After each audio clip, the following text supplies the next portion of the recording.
नमस्कार दोस्तों, आप सभी का बहुत बहुत स्वागत है हमारे टीचिंग अपडेट यूट्यूब चैनल में। और आज की जो वीडियो है बहुत ज़्यादा इम्पॉर्टेंट है उन सभी अभ्यर्थियों के लिए जिन्होंने DEET+B का फॉर्म फिल किया है, चाहे आप पीजीटी में फॉर्म फिल किए हों या टीजीटी में या आने वाली वैकेंसी पीआरटी में। तो आप सभी को पता है कि आपका जो पार्ट ए है उसके अंदर 20 नंबर की हिंदी होती है। और प्लस की बात करें, अगर आप नॉन टीचिंग की तैयारी कर रहे हैं DEET+B में, जैसे कि वैकेंसी काफ़ी अच्छी आई है इसमें, तो उसमें यहाँ पर जो है 40 नंबर की जो है आपकी हिंदी हो जाती है। उस 40 नंबर या टीचिंग की बात करें या 20 नंबर की जो हिंदी है उसको कैसे मजबूत करनी है, कैसे सही करनी है और 20 में से 20 कैसे प्राप्त करने हैं, उससे रिलेटेड आज हम आपको मॉक टेस्ट प्रोवाइड कराएंगे, एक प्रैक्टिस सेट प्रोवाइड कराएंगे जिसमें कि 20 क्वेश्चन होंगे आपके पूरे हिंदी वाले। और ये सभी क्वेश्चन आपके चुनिंदा जो एग्ज़ाम हुए हैं DEET+B के प्रीवियस ईयर, उन्हीं से लिए गए हैं और उन्हीं के बिहाफ पर आपका जो है प्रैक्टिस सेट बनाया गया है। और ये 20 क्वेश्चन बहुत ज़्यादा इंपॉर्टेंट हो गए, आप सभी ये प्रैक्टिस लगा सकते हैं कि इन क्वेश्चन से कैसे एग्ज़ाम आए हैं, कैसे एग्ज़ाम में क्वेश्चन आएंगे, क्योंकि ये सभी DEET+B के क्वेश्चन हैं। आप सभी डीट देखेंगे और पेपर देखेंगे कौन सा है DEET+B का, ये उसके हिसाब से आपको पता चल जाएगा कि 20 क्वेश्चन जो हैं कहाँ से आए हैं और किस फील्ड से आए हैं और कहाँ कहाँ से लिए गए हैं। मैं आपको पार्ट वाइज ये करवाऊँगा और चैप्टर वाइज होंगे ये। चैप्टर वाइज के हिसाब से आपको रहेगा कि अंदाज़ा लगेगा कि हाँ इस पार्ट से कितने क्वेश्चन आ रहे हैं, इस चैप्टर से कितने क्वेश्चन आए हैं। उस हिसाब से आपको तैयारी करने में भी फ़ायदा होगा कि हाँ वर्णमाला का चैप्टर है तो यहाँ पे 50 क्वेश्चन, 100 क्वेश्चन, ये जितने भी आते हैं उस हिसाब से आप तैयारी करेंगे। तो हम क्वेश्चन आज शुरू करेंगे। और अगर आप पहली बार चैनल पर विजिट कर रहे हैं तो चैनल को सब्सक्राइब कर लीजिए, क्योंकि यहाँ पर आपको 20 नंबर की जो हिंदी है DEET+B की आपको कराई जाएगी, मॉक टेस्ट प्रोवाइड कराए जाएंगे, प्रैक्टिस सेट प्रोवाइड कराए जाएंगे। और ये सभी आपको हमारे टेलीग्राम चैनल के माध्यम से प्रोवाइड होंगे।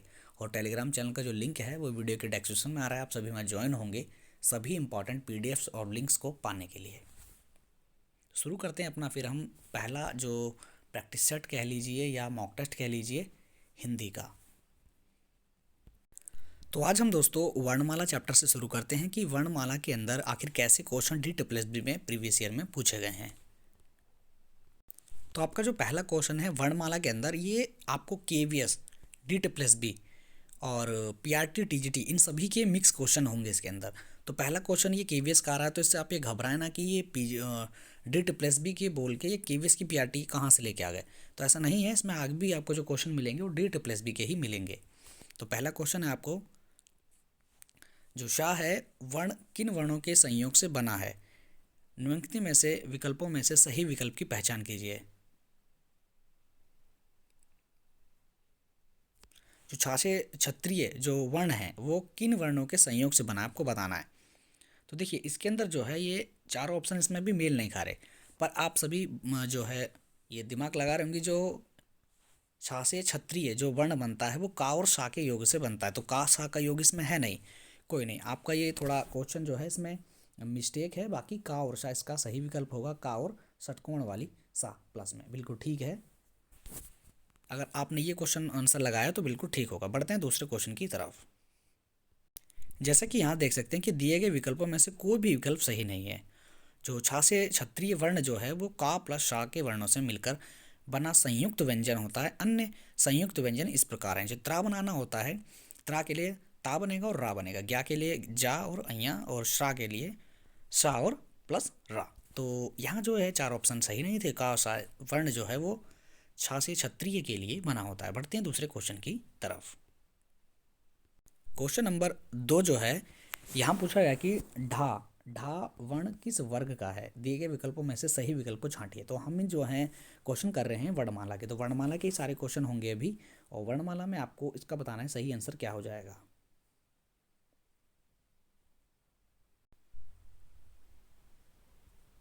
ऑप्शन होंगे आपके, ऑप्शन ए में का वर्ग, ऑप्शन बी में चा वर्ग, ऑप्शन सी में पा वर्ग, या ऑप्शन डी में टा वर्ग।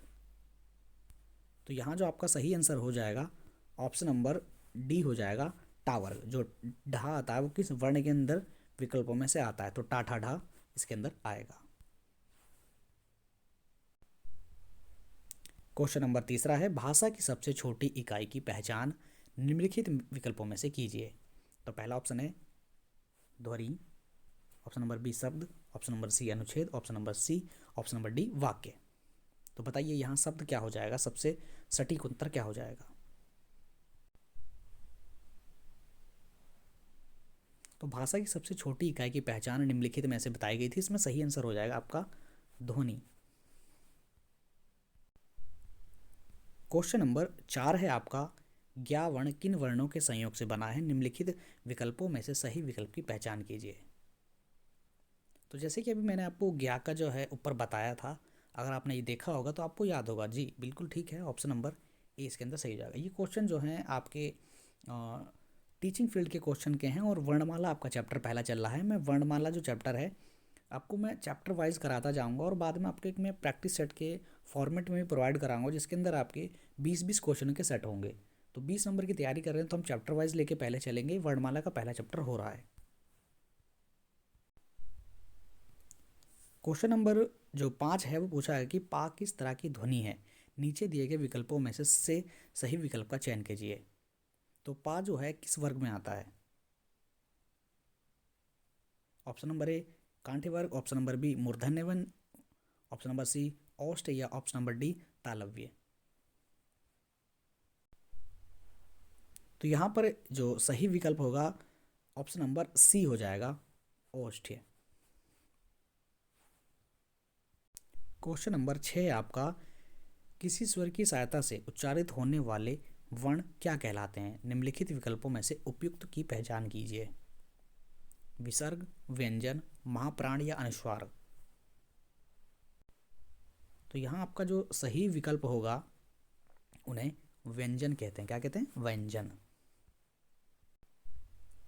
क्वेश्चन नंबर 7 है, वर्तमान हिंदी किस लिपि में लिखी जाती है? खरोष्टी में, मदारिन में, पाली में या देवनागरी में?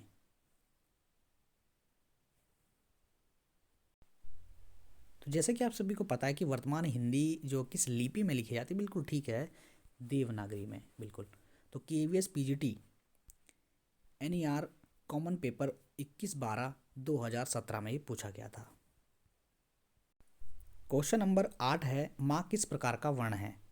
दंतोष्ठ्य, अनुनासिक, औष्ठ्य या दंत्य?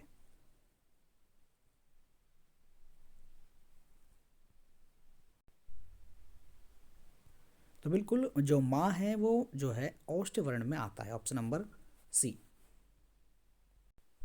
क्वेश्चन नंबर 9 है, उच्चारण स्थान के आधार पर हिंदी व्यंजनों को कितने वर्गों में रखा जाता है? निम्नलिखित में से सही विकल्प को चिन्हित कीजिए। 11, 9, 7 या 5। तो उच्चारण के स्थान पर जो हिंदी व्यंजनों को है वो 9 वर्गों में वर्णित किया जाता है। ऑप्शन नंबर बी इसका सही विकल्प हो जाएगा। क्वेश्चन नंबर 10 है, उस मूल ध्वनि को जिसके खंड ना हो सके उसे क्या कहा जाता है? शब्द, वर्ण, प्रत्यय या कृदंत? तो आपका सही ऑप्शन यहाँ पे हो जाएगा वर्ण। वर्ण की कोई भी खंड नहीं हो सकता। क्वेश्चन नंबर 11 है, निम्नलिखित में से संयुक्त व्यंजन कौन सा है?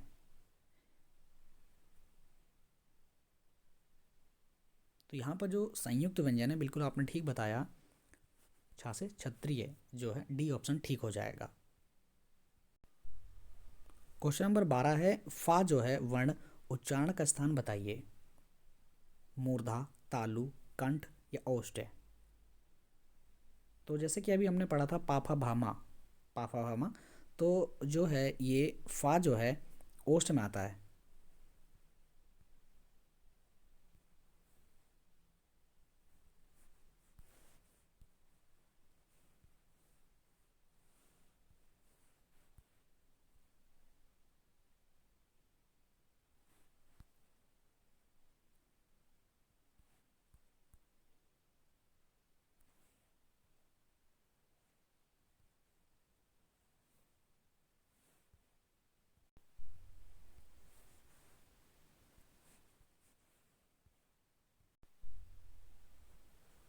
क्वेश्चन नंबर 13 है, अनुनासिक व्यंजन कौन से होते हैं?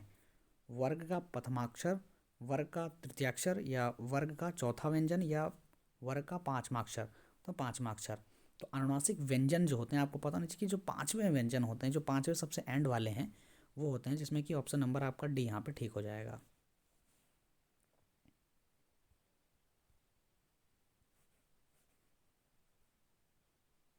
क्वेश्चन नंबर 14 आ गया है और यहाँ से आपका D+B एलडीसी के पेपर आ जाते हैं। तो आप नॉन टीचिंग की तैयारी करें या टीचिंग की तैयारी करें, जो 20 नंबर की हिंदी वो सब जगह सेम है, आप सभी को पता होना चाहिए। बताइए यहाँ पर जो मूर्धन्य ध्वनियाँ हैं वो कौन सी हैं?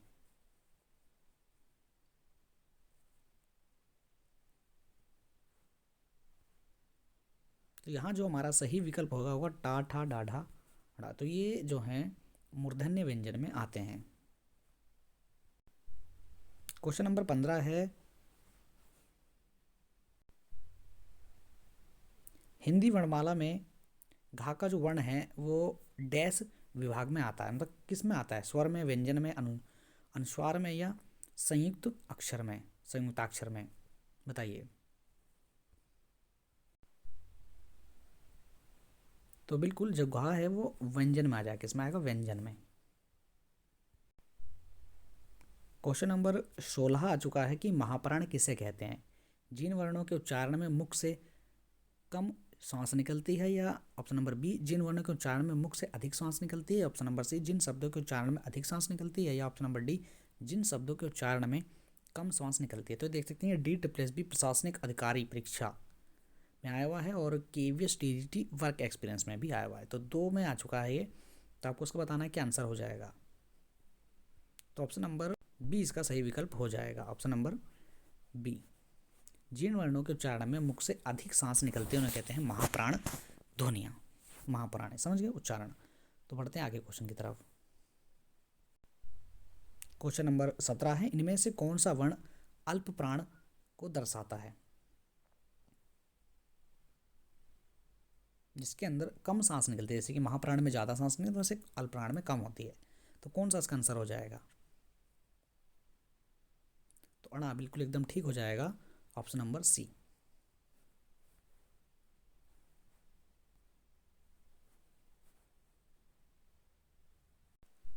क्वेश्चन नंबर 18 आ चुका है और यहाँ आएगा, इनमें से कौन सा वर्ण महाप्राण को दर्शाता है? जैसे महाप्राण में आपको बताया कि ज़्यादा सांस की जरूरत पड़ती है।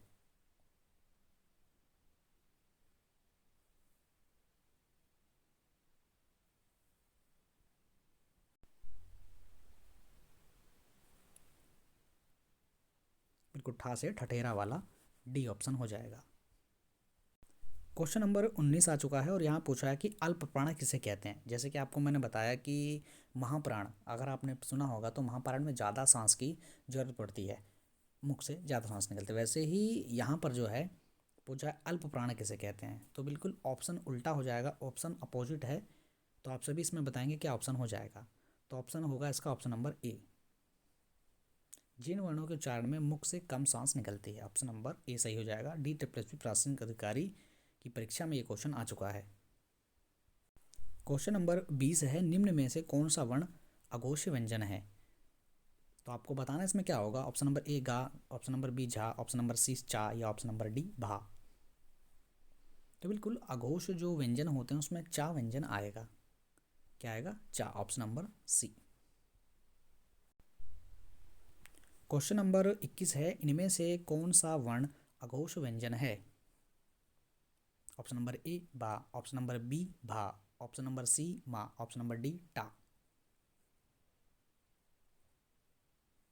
तो इसमें सही विकल्प हो जाएगा ऑप्शन नंबर डी।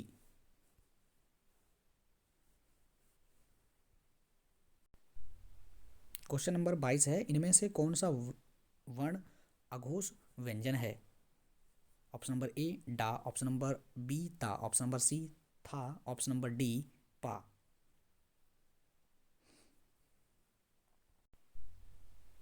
तो यहाँ जो ऑप्शन हमारा जो सही होगा, ऑप्शन नंबर जो पूछा गया कि घोष व्यंजन के लिए, तो यहाँ पर ऑप्शन नंबर ए हो जाएगा। क्वेश्चन नंबर 23 है, इनमें से कौन सा वर्ण अघोष्य व्यंजन है?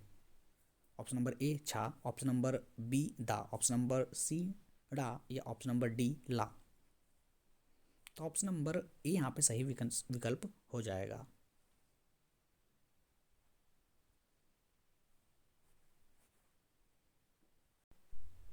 क्वेश्चन नंबर 24 है, हिंदी की देवनागरी लिपि में कुल कितने वर्ण हैं?